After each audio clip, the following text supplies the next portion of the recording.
என்ன இங்கே நின்றுட்டுருக்கா? ஏய், என்ன இங்கே நின்றுட்டுருக்க?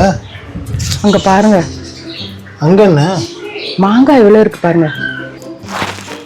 மாங்காய்? அதே எதுக்கு பார்த்துட்டு உட்காந்துருக்க? எனக்கு ஒன்று பறிச்சு தரலாம் இல்லப்பா? பறிச்சு தரலாமா? அது என்ன நம்ம வீட்டு மரமா? என்ன அது அவங்க வீட்டு மரம்? திருட்டு மாங்காய்னா ரொம்ப ருசியா இருக்கும். நேன் மட்டும் பறிச்சு தாங்களேன். திருட்டு மாங்காய்? இதுக்காக என்னை திருட சொல்லிட்டியா? அது அவங்க வீட்டு மரம். நான் பறிச்சேன்னா எனக்கு அடி விழாது. கல்யாணத்துக்கு முன்னாடி உனக்காக என்ன வேணா செய்றேன்னு சொன்னீங்க. ஒரு மாங்காய் கேட்டது குத்தமா?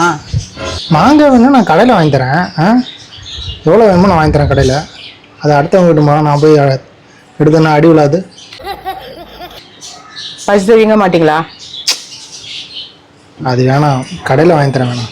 அப்போ போங்க, நான் வேற ஆளை பார்த்துக்கிறேன். இது வேற ஆளை பார்த்துக்கியா? ஒரு மாங்காய்க்காக வேற ஆளை பார்த்துக்கின்ற? பறிச்சு தர மாட்டேனீங்களே, மாங்காய் பறிக்கிறதுக்கு வேற ஆளை பார்த்துக்கிறேன்னு சொன்னேன். போங்க. பாவி, எனக்கு கடையில் வாங்கி தரேன்டி. வேணாம் வேணாம் அடி பாவி. வேணாம்.